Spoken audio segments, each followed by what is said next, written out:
Revenge, Book 2 in the New World series. Written by Stephen Llewelyn and performed by Chris Barrie. Captain Baines was indeed angry. Very angry. At the metaphorical 11th hour, she had received a message from Major White, calling her to the embarkation area of the pod. From the tone of the message, he seemed to be hoping that she might calm a potentially explosive situation among the passengers. In a nutshell, she was being summoned to answer to the people for actions yet unspecified. The time of the New World's departure drew near. Indeed, so near that Sergeant Jackson sat by an open high-level hatch, aiming a pair of electro-binoculars and a laser microphone towards their stolen shuttle's homing beacon. A quick search of the area through the powerful field glasses revealed a cliff face, a little over halfway towards the enemy encampment. It was close to the horizon, even from his elevated position, and consequently on the limits of his line-of-sight equipment. He trained the laser mic on a flat surface within the vertical face, hoping the colossal sound waves from Gleason's planned explosion would slam into the rock, causing it to vibrate. When they came, these tiny, almost imperceptible vibrations in the rock face would create minute variations in the time the light took to travel back to his equipment. The electronics would then convert those variations in light back to audio, and via the miracle of technology, he would hear the bang even before the speed of sound carried it to him. He fully expected to see the impending fireworks show in the night sky, and possibly even hear it with the naked ear. But this was no time for taking chances, so he had broken out the hardware. All set, he waited in silence. Captain Baines strode into embarkation. A large gathering already waited expectantly, while still more people milled to find seats. A woman seemed to have the crowd's attention from the stage area at the front of the auditorium. Baines was normally good with names, but this one escaped her momentarily. She stepped up alongside the podium, where the woman had already activated the built-in microphone. "What's this about?" she asked angrily. "We're about to leave on the most critical mission we've undertaken since arriving here, and we're on the clock." "That's why you were summoned here, Captain," the woman replied in a friendly, passive-aggressive manner. Her accent was neutral, but certainly British.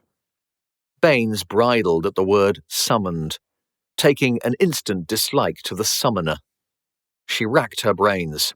What the hell is her name? "I am Miss Alison Coxedge, Captain, as I'm sure you already knew." Baines's eyebrow rose slightly. "Of course." "Captain, it's about this mission we wish to question you." "Question me?" "Yes," Coxedge continued, unabashed. "Quite a number of us believe we should avoid any military action against the new vessel without provocation. It's our—" "Without provocation?" Baines repeated dully. "Belief that we should make no aggressive posture or move without first meeting with these people to discuss any possible common ground. We must find out exactly what it is that they want."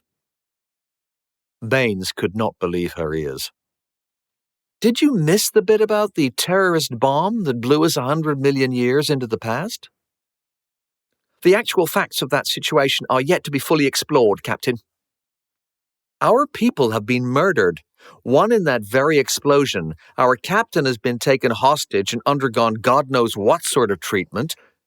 Baines was working up to a full-blown explosive event. She could feel the edges of her vision blacking as rage tore through her soul. Coxedge chose that moment to interrupt again. "But they may have had very real concerns, reasons for believing that creating some sort of atrocity was perhaps their only recourse. We may simply have left them no choice. We need to at least listen to them in order to understand the motivation for their actions." Baines was finding it hard to concentrate further on Miss Coxedge's words. Her body felt like an earthing rod for her fury. The deck plates just weren't soaking it up. Any minute now the meltdown would come.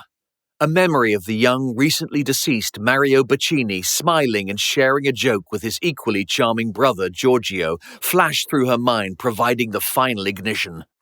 She opened her mouth at flashpoint, but before the actual eruption occurred, a surprise diffused the situation. To Baines's mind, it was a big one, too. Hank Bernstein Sr. spoke out. This was not the surprise. He often did this. The surprise was that Baines completely endorsed his well-considered interruption, as he stood to bellow it across the auditorium. "That's just a bunch of horseshit!"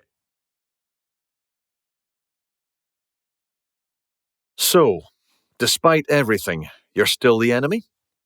asked Douglas. Lloyd did not answer at once. "Let me ask you something, Captain. Do you intend to try and get out of here, if you get the opportunity?" "Of course." "Well, I can I? Look at me." Douglas was forced to acknowledge that Lloyd was in a bad way, though it was not an excuse he personally would have used. "So that's your justification for betrayal, again?" Lloyd sighed. "If you were in my position, what would you do?" "I would stay true to my people and the ideals I believe in." Lloyd sighed again. "Okay. What would you do if you weren't a selfless martyr and had more than haggis for brains?" Douglas considered, ignoring the feeble insult. "So you're playing both ends against the middle." It was not a question. "No!" Lloyd spoke with unexpected force, making him wince. It was several moments before he could continue. "I can't do anything at the moment, so I'm trying to survive until I find myself in a position where I can." "Do something to help yourself, you mean?" Lloyd glared at Douglas noncommittally. Once sure he had the captain's focus, his eyes darted left and right, exaggerated movements to make a silent point. Since offering himself hostage, Douglas had been kept alone. Having no one to speak to, he had had no reason to be guarded. Lloyd's point found its mark and he nodded, almost imperceptibly. Once content that Douglas had caught his drift, Lloyd continued. "All I would have to look forward to if I came back with you, Captain, is incarceration. That's in the unlikely event that we even survive the coming encounter with Heidi's far superior force. I picked my side a long time ago. There's nothing in it for me to change now. Schultz is annoyed with me at the moment, but it'll pass. She knows that I know more about the New World than anyone else, or she wouldn't have patched me up. Anyone barring Nasaki, that is. But he won't last long when she gets her hands on him, that I can tell you." "Shut up," said Douglas simply, turning away. "Just shut up." "Oh, that's just champion," snapped Corporal Jones. As the soldiers stared down the valley towards the river crossing, they could see the waters narrow to become much deeper either side of the wide, stony shallows.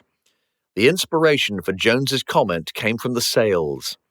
There were two of them, both red, one moving in from each direction, and they came on with purpose. The smaller approached from the left of the ford, the larger, more brilliantly coloured, from the right. Where the river began to shallow, two magnificent creatures stepped out of its depths, water sheeting off huge streaming flanks, their hides all the furies of scarlet and flame in their reigning glory. They opened their mouths almost in unison and roared. A primal cry and a nerve-shredding precursor to the chaos that followed. Screams of terror tore along the valley as the tranquil river crossing turned to boiling insanity. Life clung and scrambled in the dying light, to the soundtrack of the hunt, and against this thunderous music of the universe, one human voice rang out clearly. "Are they those bloody what's-her-names Tim warned us about? Oxyacetylines or some bloody thing or other?" "Oxalia, Commander," O'Brien chipped in helpfully. "The kid thought that as it's springtime, if we saw two together, they might be a mating couple." Apparently they're related to the Spinosaurus he showed us the picture of. The watching humans could clearly see the massive spiny sail on each animal's back, which gave the family their name and made them appear even huger.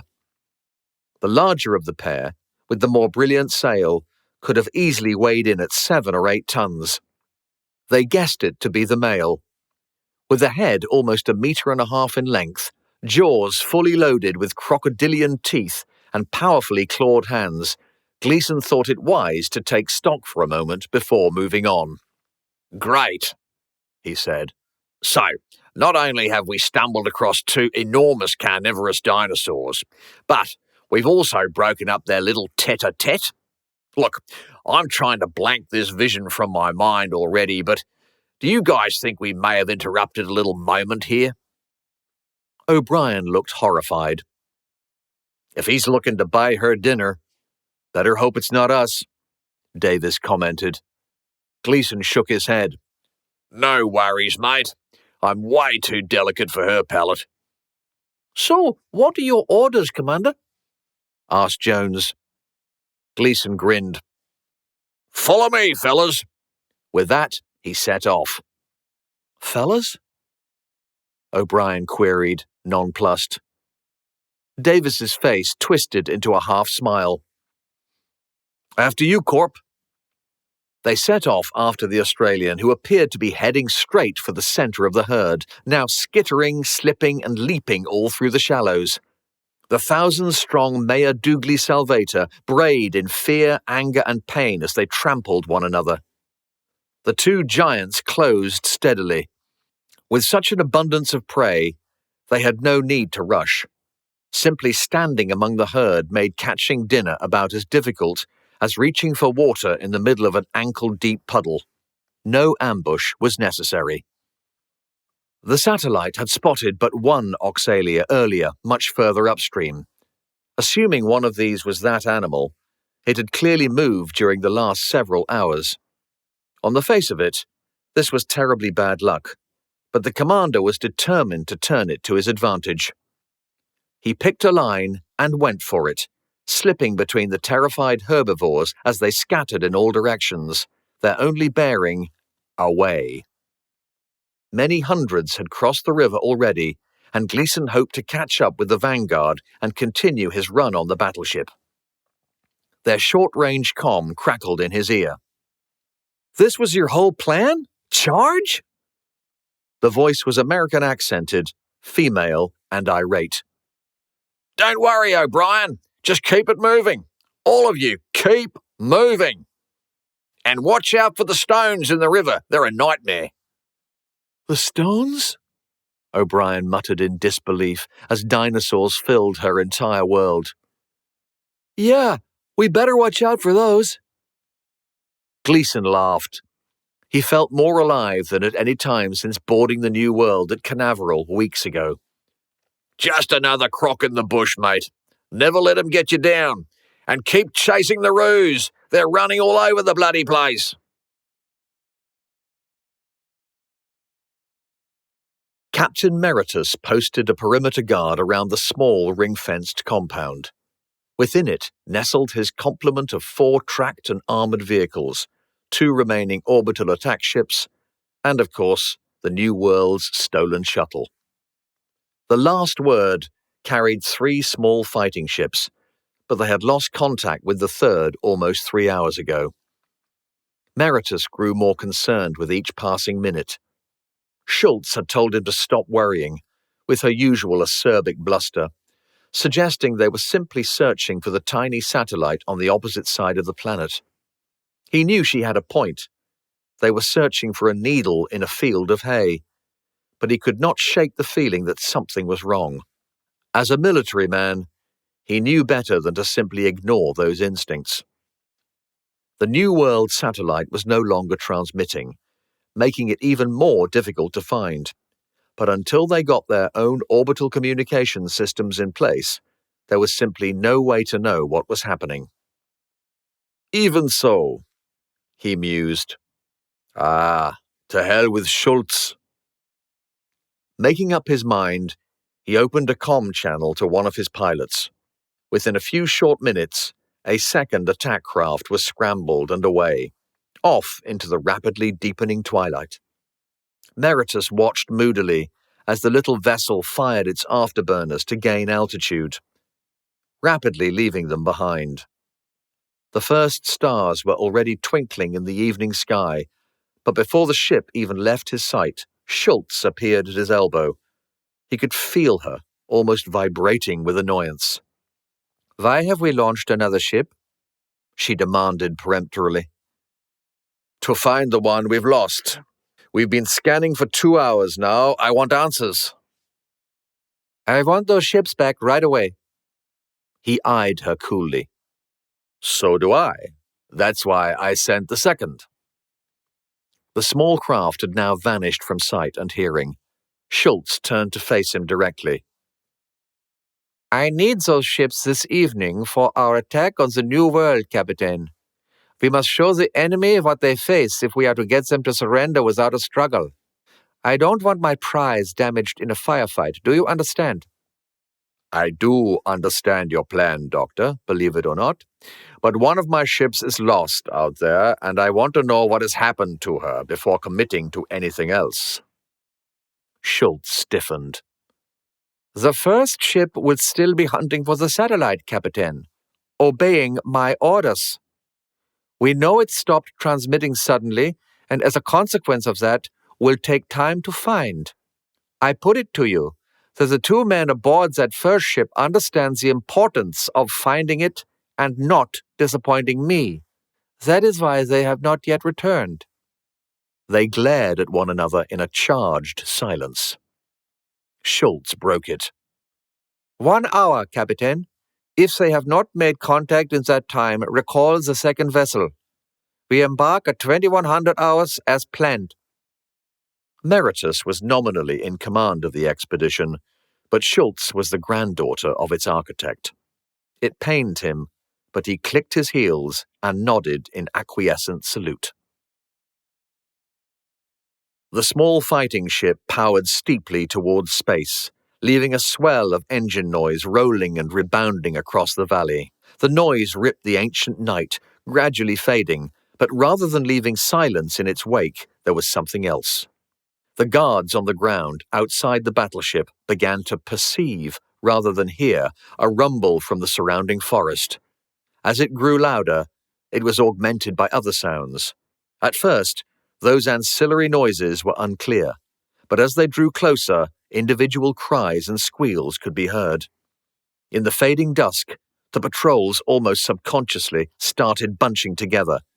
It quickly became apparent that whatever they were hearing, far from being the ordinary sounds of the night, was actually the clamor of mass hysteria.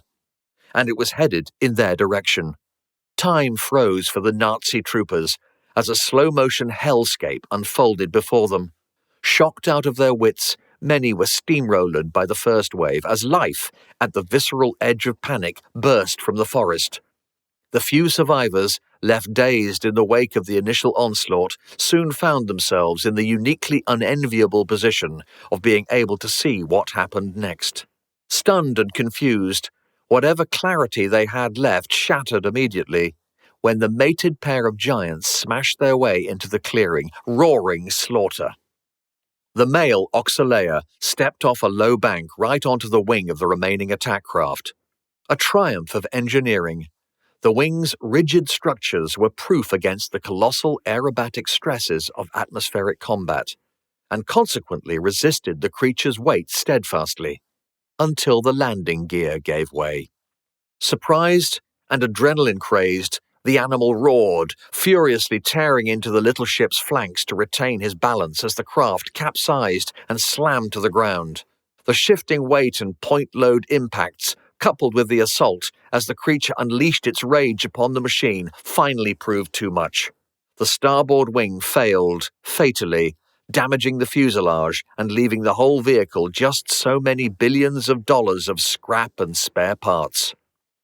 Across the Nazi compound, bestial cries and screams merged into the deafening white noise of anarchy. And through the middle of it all, still providing token direction, rode Gleason's few. navigating the main body towards the enemy compound for maximum disruption, and all but invisible amid the confusion they had wrought. His team required no orders to stay well clear of the giant carnivores. Commander Gleason watched the female Oxalea circle the northern edge of the enemy camp. Way beyond the need to feed, she was lost in blood, a berserker killing because she could. He felt halfway between a Hell's Angel and a Hellhound himself, as he rounded up this abyssal herd with no plan for closing the gate at trial's end. All he could do was ride, straight for their prearranged meeting point under the main engine nacelles at the rear of the ship, and trust his people to do likewise. Aboard the Last Word, the manufactured distraction began as a tremor through her deck plates. Meritus and Schultz looked up from their plans for the coming campaign and stared at one another in confusion. The rumbling became audible, and they quickly moved to a console where an officer scanned their surroundings. "You reacted very quickly, Lieutenant Hemmings," Schultz remarked, unusually impressed. Hemmings remained focused on her instruments. "I've been scanning all afternoon, ma'am." Schultz turned to Meritus, an eyebrow raised in query.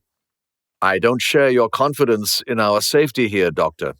With just a hint of temerity, he added, "Looks like I was right." The screen before them was populated with hundreds, possibly even thousands of life forms, a torrent that crashed its way from the forest to spill out across the Last Word's plateau, and some of them were giants. Jones found the commander first. Together, they hid underneath the warship, behind one of her enormous landing struts, and the only cover amid the constant flow of terrified creatures. The Welshman carried a set of lightweight telescopic ladders strapped to his back, and Gleason suddenly glimpsed what would surely be just the first of many problems with their hastily laid plan. There was no way they could extend them in the maelstrom that flowed under and around the ship without being immediately swept away. Although mostly Mare Dougli salvator, various other animals, also caught up in the stampede, streaked past the men's dubious shelter at an alarming clip, streaming over the edge of the promontory on which the Last Word sat. The bank was not sheer, but it was steep. Many attempted to pull up at the edge, knocking others from their feet to slip and roll downhill in total disarray. The noise grew more intense as the menagerie replaced one fear with another, causing the two men to cover their ears. Davis and one other, Fredrickson, managed to pick a way through to their comrades by the skin of their teeth. Fredrickson had to leap at them, as the back wheel of his bike was caught by a flailing tail and torn away in the rush, eventually disappearing over the edge with the fleeing herd. Jones caught the grateful man, steadying him. "Where's O'Brien and Ross?" Gleason demanded, looking around his men with growing alarm. "Anybody?" Another loud roar sounded nearby, making them all jump. At first they were unsure what it was, as something loomed even blacker in the now almost complete darkness. It took a moment to register this new sound as that of a powerful diesel engine, a weirdly human interruption to nature's cacophony, but any small comfort was shattered instantly as an armored personnel carrier drew up, right in front of them. It rocked slightly on its tracks, sporting a very serious-looking brace of 50 cals on its roof. The guns were mounted to a small turret, and below their barrels, a hatch flew open and a head popped up. "Need a ride, boys?" Gleason nearly collapsed with relief. "Jen?" "Yes, sir." Quickly pulling himself together, he barked, "Open the rear hatch!" "Hang on, and don't move!" O'Brien disappeared below once more. The diesel roared as she turned the vehicle through 180 degrees on its axis. Within moments, the rear doors flew open to reveal O'Brien beckoning her compatriots inside. Giving the roomy interior a split-second appraisal, Gleason tossed his bike inside and jumped in after it. The rest of his team, who still had bikes, followed his lead. "Good work, Corp. Get us under those engine—" "What the—" "Something wrong, Commander?" asked O'Brien. Gleason recovered his composure. "Who's laughing, boy?" He referred to the zip-tied Nazi trooper with a large red welt spreading across his forehead. Leaning closer, he read the unconscious man's name tag as Engel. "I know," replied O'Brien, feigning surprise. "Can you believe they left the keys in this thing?" Gleason understood that she actually meant the officer's retinal scan was required to start the vehicle. He further surmised that the rather nasty contusion on the man's brow stemmed from a collision with the dashboard. "Couldn't you just have taken an eyeball? Did you have to bring the whole Nazi?" "Think of the mess that would have made of my new wheels. Besides, he was already in here. I spotted him just as he cut and ran, leaving at least one of his buddies outside to die while he jumped inside. That's what it looked like anyway. I followed him, gave him that facial decoration, and zipped him up. Had to ditch my bike, though." Gleason gestured for O'Brien to retake the controls as he looked around their latest acquisition. "Good trade. Nice work, Jen. All right, before I have another heart attack, get us under those engines, will you? I've got an idea." The tracked vehicle moved slowly through the panicked animals. It took time for a herd thousands strong to pass. However, the constant stream flowing from the forest behind them was at last beginning to thin out. Even so, their vehicle was buffeted alarmingly, despite weighing well over 20 tons. They really would not have stood a chance outside on a ladder. Gleason realized that, though the boulder he felt in his gut had a more specific cause. He was afraid to ask, but had no choice. "Has anyone seen Jane Ross?" The silence spoke volumes. He lowered his head, closing his eyes for a moment, as he took a breath and prepared himself for the next task. "I don't have time for this charade, Miss Cockshed," Baines shouted. "However—" "Ms." the irritating woman interrupted, raising her voice and index finger in a school-mistressly manner. "Fine, Ms. Cockshed." "Cocksedge." "However," Baines repeated, glaring at her antagonist. "Miss Cocksedge, I really must thank you for introducing me to a genuinely new and not altogether unpleasant experience, that of agreeing with every word Mr. Bernstein just said. We have a lot of work to do, and anyone here who doesn't should stay the hell out of the way of anyone who does. Good evening." "Captain, we're not finished." "I disagree." Baines rounded on Cocksedge once more. "The last someone who tried to sow sedition like this was Del Bond. Are you another of his little buddies still among us, Cocksedge, huh? Or do you think this little scene will somehow build you a profile, maybe garner you a little power?" A virtuoso, passive-aggressive Cocksedge raised her hands in the manner of placation, stating with obvious, though carefully deniable condescension, "I see that you are under a great deal of pressure, Captain. This paranoia is perhaps just a sign that the strain of command is too great. No one would think any less of you were you to take the decision to step down." Baines let that one go. "Yes," she drawled. "I remember you now. I also remember your face when you failed to make even the shortlist for the triumvirate weeks ago. The reason you slipped my mind was because, as an unremarkable career politician, you've absolutely none of the skills we need to get things done around here. Yet we still feed, protect, and provide you with a safe place to live. Perhaps you should be grateful for that and take your damned agitation someplace else. Or do I need to have you put somewhere even safer until this is all over? Captain!" Miss Cocksedge exclaimed, conjuring up just the right amount of outrage to appear genuine while receiving exactly the opening she had been hoping for. "Are you suggesting that we're all under martial law? Are our voices not to be heard in this new military autocracy of yours, for fear of being banged up? Is this what the people wanted when they voted for you?" Her righteous attack ceased abruptly. Brow creased, as though in thought, an understanding smile appeared on her face. "But how silly of me! Of course, they didn't vote for you, did they?" Baines suddenly saw where she was going, and sure enough, Cocksedge's next words immediately confirmed her suspicions. "Perhaps we should consider taking another vote, to shore up our weakened triumvirate," the politician continued, reasonably, turning back to the main gathering. "And, as Captain Douglas isn't coming back—" Baines gritted her teeth, spitting her reply like nails. In answer to your first question, I'm not suggesting anything. Every man, woman, and child on the ship could find themselves outside with the dinosaurs if we don't destroy the enemy's ability to make war on us. You're British, for God's sake. Your ancestors were the people who gave everything and endured alone at one point to stop the Nazis when the whole of Europe was aflame. People were being killed just because of their race, a regime Schultz has already proven she would be only too happy to reinstate. Now you think we should just roll over and take whatever the bully wants to give us? Perhaps this time it'll be different, huh? Or perhaps you think we should just stand up and be counted with their New World Order, even though they've declared war against humanity itself and used terrorism and tyranny to bring us to this point? And war? Interrupted Ms. Coxsedge. Who says we are at war? Only you, it seems, and your military. I'm not finished, Baines bellowed, red-faced. And furthermore, if I hear you spreading word that Captain Douglas won't be coming back just to further your own ends, your Westminster holiday will come to a swift and very unspectacular end. Please trust me on that.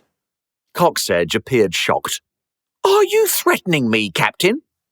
Oh, spare me the command performance. This ship could always use another restroom cleaner, and it might just be you. What exactly are you trying to achieve here, Miss Coxsedge? Baines glared at her before turning to assess the main group, many of whom looked outraged, many more simply afraid. Coxsedge calculated for a moment. If there is war, she began again, still with a calmness perfectly engineered to conflagrate. It's a war that you started, Captain. What? Baines was shaken. Does anyone else believe that? It was a mistake, but the question burst out of her. The crowd were mostly silent, either baffled or scared by these proceedings. However, Baines did hear some voices ring with a clear and emphatic no. Once again, Mr. Bernstein came through for her. Mother Sarah and Satnam Patel also entered embarkation at that moment, answering Major White's call. Coxsedge smiled very slightly at this fortuitous timing. So, you deny carrying out the cold-blooded murder of that poor young man on the ship in orbit, Captain? Her projected righteous indignation with the side order of shared humanity would have been a triumph on any other stage. A protracted ooh blew through the crowd following her accusation. Baines was breathless. Major White stepped up to the podium. That poor young man, as you described him, was a Nazi stooge, and if he'd gotten in here, it would be to do murder. So you say, Major, another military opinion, Coxsedge added, turning back to her audience with arms wide. White ignored her and looked around the multinational, multiracial group before him. We know, out of their own mouths, that these people are here to reboot the human race from their own stock. Anyone they don't feel lives up to their ideals will be executed. All the folk we left back home won't even get the chance to exist. He shook his head sadly, taking a deep breath.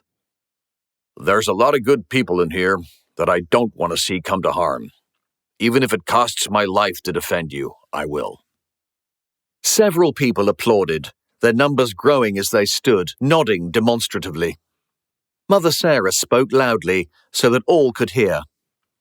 Captain Baines and the brave men and women under her command are all that stands between us and a great evil, potentially the end of the human race as we know it, not to mention the end of most, perhaps all of our lives. Yes, Coxsedge pressed on, but we only have your word that this danger is even real, or indeed that any of this has been said by the other people. They could be here to rescue us for all we know. We didn't see how poor Dr. Hussein died, for instance. Perhaps you'd like to tell us about your involvement in that fiasco, Captain. The other people. Baines felt suddenly distanced from her surroundings. Is that what they're calling them? She could feel shock and outrage begin to woolly her thinking. That is not so. A voice called out from the crowd. Dr. Klaus Fischer stood to address the people around him. I saw Schultz kill that man, her own man, in cold blood, and with my own eyes. We can expect nothing but slavery or death at the hands of these animals." A whoop of approval followed Dr. Fisher's rejoinder, flooding a little hope back into Bain's battered and bruised heart. "Hear, hear," Bernstein shouted above the din. "Captain, go get those Nazi sons of bitches." Baines felt another strange emotion towards Bernstein. This one bordered on gratitude. Major Ford White took control of the PA with finality. "There's no more time. Following on from Mr. Bernstein, go save us, Captain, and Godspeed." The applause began with a clap here and there, followed by cheers as others joined in. Within moments, most of the people in embarkation were on their feet, roaring their approval, but not all. Baines gave White a quick hug, speaking quietly in his ear. "Thank you, Ford. Take care of them all. Well, most of them at least. Her, you can strap to the outside of the gates to scare the monsters away." White gave his lopsided grin. "I'll deal with this, Jill. Don't pay it any mind. None at all. Good luck, and thank you for everything."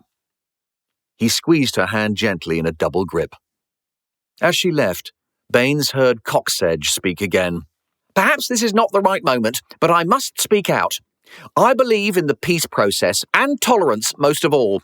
I'm sure I'm not alone in being deeply concerned about the path our leaders seem to be taking us down.